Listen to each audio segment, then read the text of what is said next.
Comment allez-vous, les amis?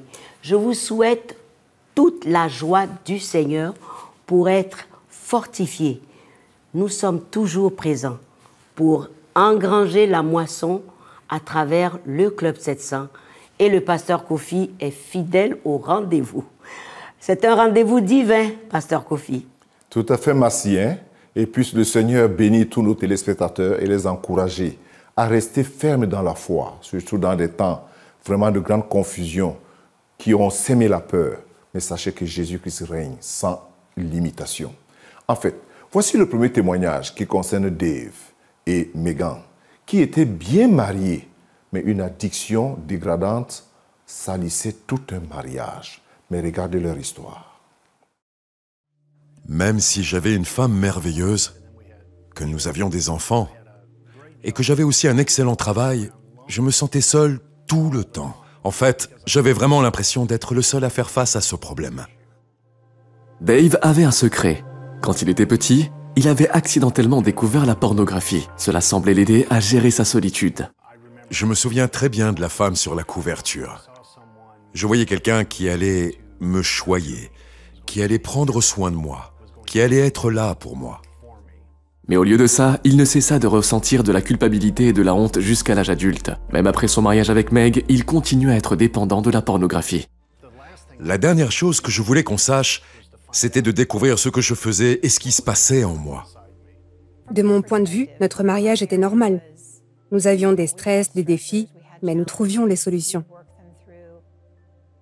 Je menais une double vie. Je n'étais pas totalement présent à 100% dans tout ce que nous faisions en tant que famille. Dave voyageait souvent pour son travail comme représentant. Le temps passé seul le conduisait à davantage de tentations. Chaque fois que j'agissais mal, j'avais encore plus de raisons de croire que j'étais une personne horrible et pourrie. Bien qu'il était chrétien, Dave ne parvenait pas à renoncer complètement à sa dépendance. Je priais constamment pour que Dieu m'en débarrasse.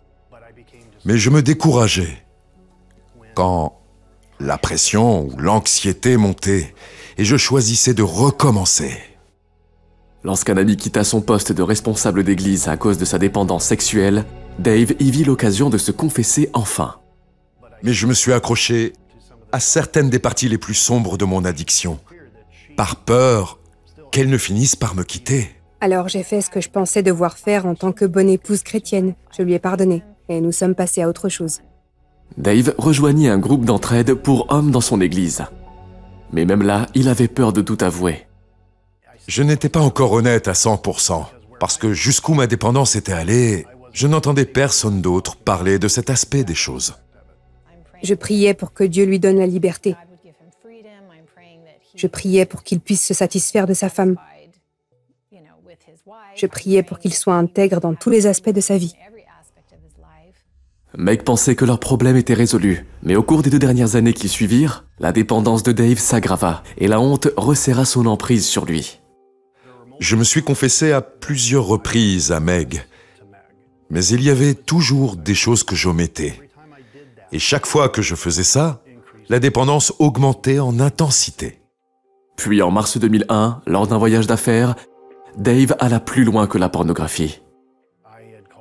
J'ai appelé une prostituée. Elle est venue, on a couché. J'en étais arrivé jusque-là. Il fut horrifié de voir jusqu'où sa dépendance à la pornographie l'avait mené. Dans son désespoir, il cria vers Dieu. Dieu m'a dit, Dave, c'est le moment. Tu dois tout confesser à Meg, et si tu n'arrêtes pas de faire ce que tu fais, tu vas mourir. J'ai senti Dieu détourner son visage de moi, et j'ai ressenti une solitude que je n'avais jamais ressentie avant. Je pense que c'était sa façon de me dire, tu penses que tu étais seul, mais tu n'étais pas seul. Voilà à quoi ressemble vraiment la solitude. Mais je suis là. Dave rentra plus tôt de son voyage, déterminé à tout raconter à Meg. Il remplit un cahier avec sa confession complète. Et puis cette peur est revenue. Mec, tu n'en seras même pas à la moitié qu'elle sera déjà partie. Tu te moques de moi? Alors j'ai ressenti la pression de ne pas pouvoir tout lui dire. Mais Dieu m'a répété, si, tu dois tout lui dire. Il avoua tout au cours des 3 jours qui suivirent, y compris sa liaison. Ma chair voulait fuir, voulait partir, trouver le moyen le plus rapide de faire cesser cette douleur. Pendant ces 3 jours, j'ai prié et demandé à Dieu « Pourquoi ?» Il a dit « Si tu ne lui accordes pas ma grâce, il ne le saura peut-être jamais. » Je n'étais pas responsable des choix que Dave faisait, mais maintenant j'avais une responsabilité. Comment allais-je réagir? Ainsi, avec une force qui n'était pas vraiment la mienne, j'ai juste passé mon bras sur les épaules de Dave et il s'est effondré. Je crois sincèrement que j'ai été sauvé à ce moment-là. Pas spirituellement, mais physiquement sauvé. Pardonné, aimé. Les bras de Dieu autour de moi, c'était le moment le plus incroyable de toute ma vie.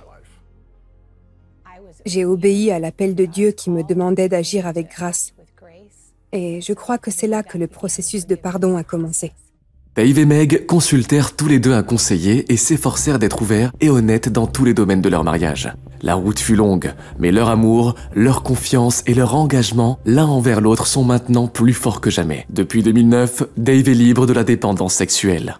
Avoir quelqu'un dont vous savez qu'il vous soutient, en qui vous avez confiance, avec qui vous avez envie de passer du temps et de partager les mêmes rêves pour l'avenir, c'est un cadeau incroyable. Je sais que je ne suis pas sans valeur.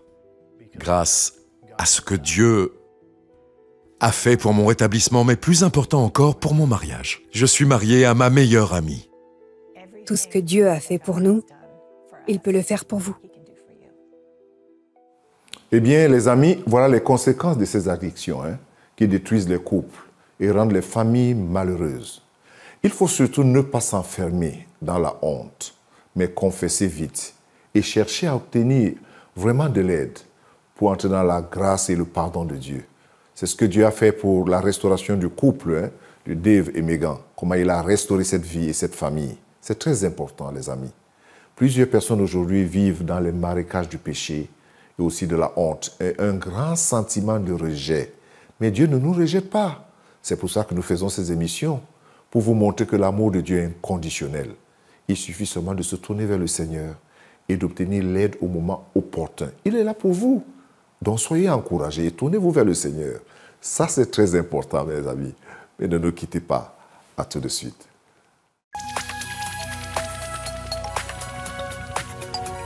Si vous avez des questions spirituelles, des besoins de prière ou même si vous avez besoin de conseils, n'hésitez pas à nous contacter aujourd'hui au numéro suivant. Nos conseillers sont là pour vous aider. N'oubliez pas, nous sommes là pour vous.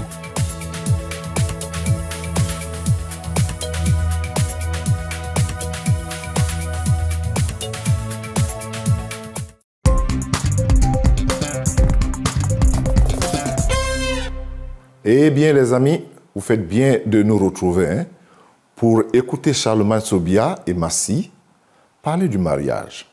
Charlemagne donne toujours des bons conseils parce que là, c'est son domaine. Suivez. Conseiller Charlemagne Sobia, notre spécialiste du mariage. Je vois que le Seigneur t'utilise merveilleusement. Je rends grâce à Dieu. Tu vas de conférence en conférence. Je rends Et grâce à puis, les couples se réconcilient. C'est là la bénédiction. Tout à fait. Et c'est vraiment une grande joie. C'est comme un malade qui va à l'hôpital et puis après sort guéri. Mais le médecin, il est tout content. Bien sûr. Tout à fait. Donc, tu es heureux. Tout à fait. Et nous aussi, à CBN, nous sommes très heureux de faire cette rubrique-là avec toi parce que nous voyons que ça aide à la réconciliation des couples, à l'harmonie et tout. Et aujourd'hui, on a un sujet et les femmes vont être très heureuses. Comment aimer son épouse? Oui, comment aimer son épouse, c'est l'objectif, le souci à chaque instant d'un bon mari, c'est quoi faire pour rendre sa femme heureuse, pour qu'elle soit épanouie, pour qu'elle s'améliore dans tous les domaines de la vie, comme Jésus n'a qu'un seul souci, l'épanouissement de l'Église. Donc, aimer sa femme, c'est chercher son épanouissement sur tous les plans. Ça, c'est en théorie, je dirais, mais concrètement, c'est quoi? C'est là où je voudrais en venir. Je dirais qu'il y a deux grands axes. Il y a des choses qui sont, il y a des trucs qui sont communs à toutes les femmes et il y a des choses qui sont propres à chaque femme. Nous allons commencer par ce qui est propre à toutes les femmes. Toute femme aimerait se sentir en sécurité avec son mari. Vous ne pouvez pas aimer votre femme si lui témoigne. Il faut qu'elle arrive, qu'elle se sente en sécurité sur tous les plans avec vous. Qu'elle se sente aimée alors. Oui, parce qu'aimer sa femme, c'est la rassurer, faire en sorte qu'elle se sente en sécurité dans tous les domaines, tous les jours. C'est extrêmement important. Aimer sa femme, ce qui est aussi propre à toutes les femmes, c'est communiquer avec elle. Même si vous donnez tout l'or du monde à votre femme, ce qui n'est pas mauvais, oui, et vous n'arrivez pas à communiquer avec elle, elle ne sera pas épanouie. La femme, comme la terre, soupire après l'eau et n'est jamais rassasiée d'eau. La femme n'est jamais rassasiée de communiquer avec son mari. Malheureusement, aujourd'hui, avec les train-train, avec ceci, les voyages, le travail, les deadlines, on a de plus en plus de difficultés à consacrer du temps à sa femme et surtout à communiquer avec elle. Donc, toute femme aimerait communiquer avec son mari. Donc, aimer sa femme, c'est communiquer avec elle. Aimer sa femme aussi, c'est la protéger, c'est souvenir à ses besoins, etc. Et ça, c'est propre à toutes les femmes. Maintenant, on peut passer à ce qui est propre à chaque femme. Si vous apportez, par exemple, un bouquet de fleurs à ma mère ou bien à la femme qui est au village, je crois que ça ne lui dira pas grand-chose. Ça ne lui dira pas grand-chose. Non. Donc, il y a des choses qu'on fait pensant faire plaisir à sa femme et on dépense beaucoup d'énergie pensant faire plaisir et malheureusement, des fois, on passe à côté. Et il faut chercher à la connaître. Et en fonction de qui elle est, et savoir comment poser les choses pour pouvoir faire plaisir. Il y en a, il suffit peut-être juste un petit paquet de, je ne sais pas moi, de ceci. Et par contre, d'autres, c'est telle chose. Et c'est en faisant ces choses, en cherchant à la connaître et en allant dans cette direction, oui, qu'elle se sera vraiment, elle se sentira aimée. Donc, il est important de la connaître et en fonction de chercher à poser les actes, à faire ceci, lui plaire, etc. Savoir que tel objet va lui faire plaisir, ou savoir que même une phrase dans le genre tout à fait. Chérie, tu es belle, ou chérie, je t'aime, ou j'aime ce que... Il y en a qui aiment les compliments. Tout à fait. Mieux qu'un gros cadeau qu'on dépose. Exact. Et donc, ça peut être au moment où elle est en train de prendre sa douche, prendre son habit et repasser. C'est des petites choses qui font beaucoup de plaisir et il faut chercher une fois de plus à connaître sa femme et faire ces petites choses au quotidien. Il y a des choses que vous ne pouvez pas faire tous les jours. Je dirais, vous ne pouvez pas acheter tous les jours une voiture à votre femme. Non. Mais vous pouvez toujours trouver des petits moyens pour faire plaisir et en fonction de faire les choses. Et c'est extrêmement important. Nous faisons les choses en nous mettant à notre place au lieu de nous mettre à sa place. Ah, il faut me répéter ça. Nous faisons les choses en nous mettant à notre place au lieu de se mettre à sa place. Se mettre à sa place, se dire, mais tel que je connais ma femme. Et ça aide énormément. Tel que je connais ma femme, elle appréciera ceci, elle ne va pas aimer ceci, et ça évite les conflits. Et les bouderies. Les bouderies. Des bouderies qui rejaillissent après sur la chambre. Quand ça commence au salon, quand ça commence au salon, ça se termine en chambre. Et bon, tout le monde est fâché. Ce n'est pas bon. Non, et puis la femme aussi doit faire attention à ne pas bouder tout le temps. Il faut qu'elle exprime ce qui ne va pas. Bien sûr. C'est important de communiquer, sinon ça devient le dialogue. Mais ce n'est pas toujours facile. Quand nous parlons de connaître sa femme, selon son arrière-plan, selon le milieu où elle a grandi, ça fait qu'elle est sensible à telle chose que telle autre femme. Et c'est extrêmement important. Un autre élément, je dirais astuce, c'est demander conseil aussi à une grande amie ou à une grande sœur. La petite histoire, j'étais en voyage dans un pays et j'étais accompagné, j'étais avec une grande sœur et je voulais acheter une robe de nuit pour ma femme. Donc, j'ai trouvé une robe de nuit, je voulais choisir ça et ma grande sœur m'a dit non, je crois que ta femme va plutôt aimer telle robe. J'ai dit non, telle que je connais ma femme, elle ne va pas aimer ça. Elle dit, je connais les femmes. Alors, pour couper court, j'ai pris les deux. Ce que moi je pensais et puis ce qu'elle m'a proposé. J'arrive de retour en voyage, je montre à ma femme, les deux, elle était contente, mais je dis, mais des deux, qu'est-ce que tu préfères plus que l'autre? Et elle a choisi ce que ma grande sœur m'a proposé. Oh. Et j'ai compris que, waouh, pourtant, bon, les deux ne se connaissent pas tellement. Donc, des fois, on peut solliciter l'aide d'une grande amie ou d'une grande sœur en qui on a vraiment confiance et qui a la confiance des deux couples. Elles se connaissent entre elles femmes et elles peuvent nous donner des fois des astuces qui peuvent nous aider à faire plaisir à notre épouse. Oh là là, on t'écouterait des heures, hein. Mais juste pour la minute qui nous reste, aimer est d'une importance capitale pour pouvoir plaire à Dieu. Tout à fait. Et prier ensemble. Juste ce petit aspect à rappeler. Il y a quelque chose aussi. Aimer sa femme, c'est être un modèle. Très bien. Et nous oublions ça, être un modèle. Lorsque la femme a en face d'elle un homme qui est vraiment un modèle, qui ne fait pas des théories, mais qui est vraiment un modèle, elle se sent vraiment aimée. La femme, la chrétienne, elle se sent aimée lorsqu'elle peut aller à l'église avec son mari, prier, adorer Dieu avec son mari. Le fait d'adorer Dieu avec son mari lui fait énormément de bien. Il n'y a rien de tel que d'être avec... Les femmes qui n'ont pas la grâce d'avoir un mari qui adore Dieu, qui vont seules, ça leur manque beaucoup. Et donc, prier ensemble, prier surtout ensemble, le soir, ça leur manque beaucoup. à la maison. Donc, c'est extrêmement... Aimer sa femme aussi, c'est être pieux et c'est vraiment s'accrocher à Dieu, c'est l'encourager aussi à aller vers Dieu. Aimer sa femme, c'est l'encourager à aller vers Dieu aussi. C'est extrêmement important. Merci beaucoup, Charlemagne. Ça passe vite, les quelques minutes. Alors aujourd'hui, c'était comment aimer sa femme. Et je suis sûre que beaucoup ont apprécié. Et je dirais aux femmes, ne passez pas maintenant le temps à taper sur la tête de votre mari. Tu as écouté, tu as écouté. Laissez Dieu faire.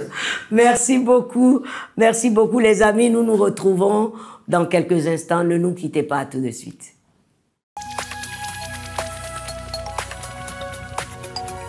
Si vous avez des questions spirituelles, des besoins de prière ou même si vous avez besoin de conseils, n'hésitez pas à nous contacter aujourd'hui au numéro suivant. Nos conseillers sont là pour vous aider. N'oubliez pas, nous sommes là pour vous.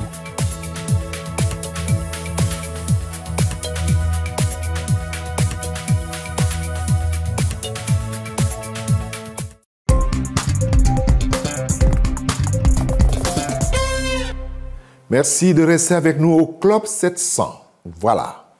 Notre attitude par rapport à la vie est plus importante que ce que la vie nous donne. C'est notre attitude qui nous sauve ou qui nous condamne. La valeur d'une personne ne dépend pas du nombre de talents qu'elle a reçus, mais de la façon dont elle les fait fructifier. Ça, c'est très important. Vous savez, les amis, si on fait confiance à la vie nous comblera aussi. La vie posera sur nous le même regard que nous aurons posé sur elle. C'est très important, c'est un principe de la vie. Si nous l'accueillons avec confiance, avec enthousiasme, elle nous élèvera.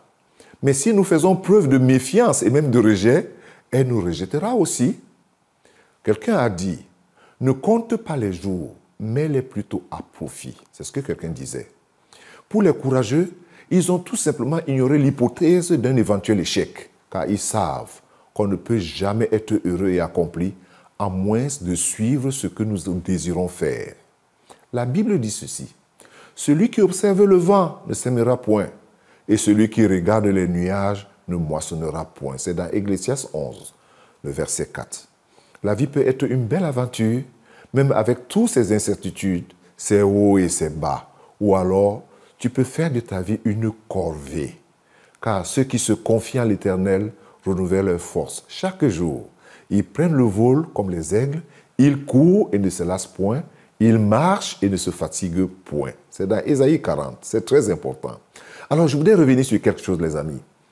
Le regard que tu as sur la vie, c'est le même regard que la vie te donnera. S'il te plaît, prie avec moi. Mon Dieu et mon roi, en regardant ces témoignages et en suivant ce que tu as fait dans la vie des hommes, je viens maintenant, Seigneur, reconnaître vraiment mon besoin de toi.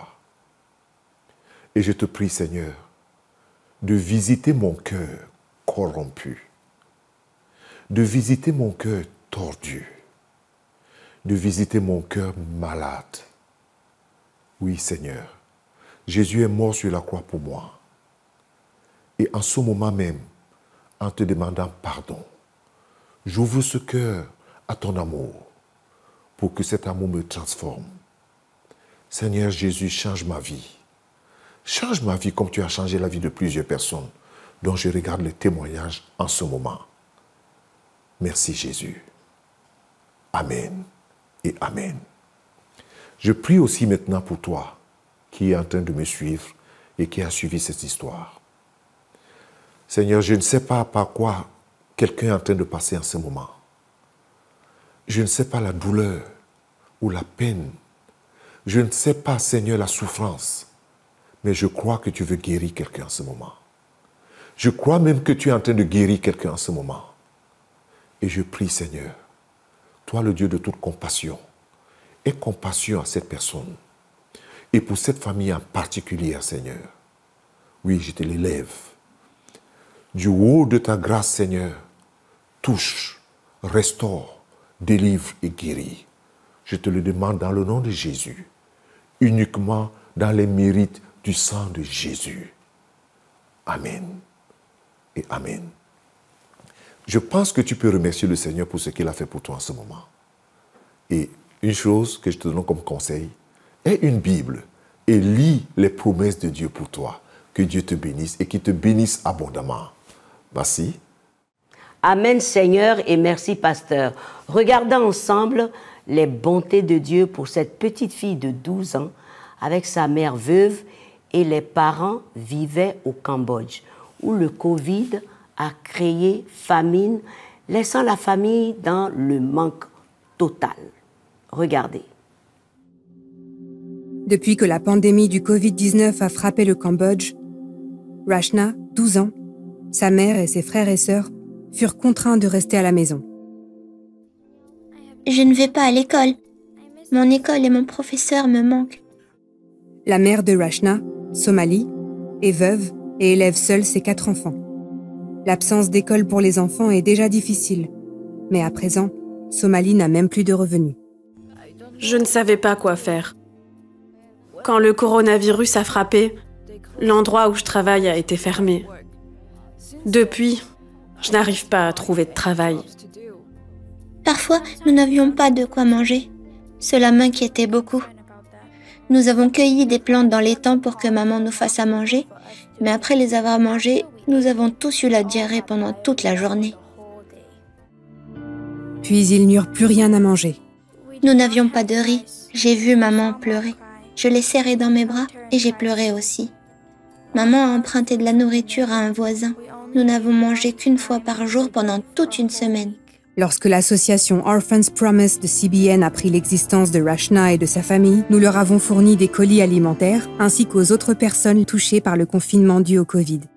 Il y avait du riz, des nouilles, du poisson en conserve. Je n'avais jamais eu de nourriture comme ça avant. J'étais tellement contente quand ils nous ont fait ce merveilleux cadeau. Orphans Promise a fourni suffisamment de nourriture à la famille pour 1 mois et continuera à s'occuper d'eux et d'autres familles vulnérables jusqu'à ce qu'ils puissent retourner au travail. Je suis très reconnaissante envers les personnes qui soutiennent Orphans Promise. Sans vous, nous n'aurions rien à manger. Merci à Dieu d'avoir aidé ma famille. L'amour a été et sera toujours plus fort que le Covid et ses détresses, grâce à Dieu qui imprime sur nos cœurs tout le bien à faire pour parvenir en aide à tous ceux qui en ont besoin, partout dans le monde. Cette famille en avait besoin. Alors ne soyez plus indifférents et notez les informations qui s'affichent. Cochez dans la case des dons et agissez rapidement, car les besoins pour les projets humanitaires sont nombreux. Et que Dieu vous bénisse pour votre don, pour votre vraiment générosité. C'est très simple. Nous devons être nombreux pour participer à ces projets humanitaires. Et plus nous sommes nombreux, mieux c'est pour la gloire de Dieu. Ok, vous êtes déjà prêts pour votre rubrique questions-réponses, n'est-ce pas? Voici la première question. Bonjour pasteur, j'aimerais connaître pourquoi on ne doit pas donner une place à Marie comme maman de Jésus. Humainement parlant, pouvons-nous même accepter que l'on néglige notre mère? Merci pour la question. Je sais que c'est une question souvent, ou des questions concernant Marie sont toujours des questions vraiment polémiques pour plusieurs personnes. La confession de foi chrétienne, hein, elle reconnaît la place de Marie. Il est né de la Vierge Marie. C'est écrit. Et la Bible mentionne Marie. On ne la néglige pas. On ne doit même pas la négliger. Ce serait mal interpréter les Écritures, à mon avis, de donner peut-être une certaine négligence que Marie a dans les Écritures. Elle a cette place. Et elle doit avoir cette place. Seulement, elle n'a pas la place de l'adoration. Et personne d'autre n'a la place de l'adoration excepté Jésus. Donc ne faisons pas sujet à confusion concernant Marie, la mère de Jésus, humainement parlant. Oui, c'est la mère du Seigneur. Elle a porté le Seigneur. Et comme je l'ai dit et je le dis encore, la confession de la foi chrétienne mentionne toujours Marie. Hein? Jésus est né de la Vierge Marie. C'est-à-dire reconnaît, les Écritures reconnaissent Marie en tant que telle. Mais à titre, je ne sais pas à quel titre maintenant vous voulez, ou bien vous pensez qu'on la néglige, mais je ne pense pas qu'on la néglige. Sauf que peut-être à certains niveaux, les gens peuvent exagérer. Mais Marie est la mère de Jésus. C'est écrit et c'est un fait. Donc, ce n'est pas un sujet de discussion. Merci. Ok, pasteur. On va à la deuxième question qui dit « Voici ma préoccupation ». Alors là, ça, c'est pas mal. « Voici ma préoccupation. Je veux de tout cœur que Dieu me pardonne pour tous mes péchés. Mais je ne sais pas comment faire. Aidez-moi, s'il vous plaît. » Là, tu vas bien répondre. Oui, là encore, merci. Et je vais renvoyer la personne et d'autres personnes qui se posent cette question dans la Bible, dans Actes des Apôtres, chapitre 2. Lorsque Pierre a fini de prêcher, les gens ont posé une question similaire. « Hommes frères, que ferons-nous? Qu'est-ce que je dois faire? Comment vous pouvez nous aider ?» Pierre dit « Repentez-vous. » Il parle de la repentance. Comment je dois faire? L'aide que je peux vous apporter, c'est d'aller vers Dieu, devant Dieu, vraiment, et confesser vos péchés à Dieu. Pas à un homme, à Dieu. Les péchés que vous connaissez ou bien que vous pouvez reconnaître, confessez-les à Dieu, demandez pardon à Dieu. Parce que c'est ce que la Bible nous enseigne. Si nous confessons nos péchés, il est fidèle et juste pour nous les pardonner et pour nous purifier de toute iniquité. Donc, je confesse mes péchés à Dieu, je reconnais que je suis pécheur et en même temps, j'invite Jésus dans mon cœur comme mon Seigneur et mon Sauveur personnel. C'est la démarche à suivre si on veut être pardonné. Et lorsque vous avez fait cela, croyez, parce que la Bible nous dit, croyez vraiment qu'il vous a pardonné. C'est très important. Il ne faut pas confesser sans croire que Dieu m'a pardonné. Vous n'allez pas l'entendre vous parler à votre oreille, mais croyez dans votre cœur, parce que Dieu est fidèle pour pardonner. C'est très important. Et merci. Merci, pasteur, pour ces réponses. Je demande à tous ceux qui le veulent de poser leurs questions. Aussi, leur test message, comme ils le veulent, de donner leur sujet de prière aussi. Et nos conseillers des centres d'appel vont répondre.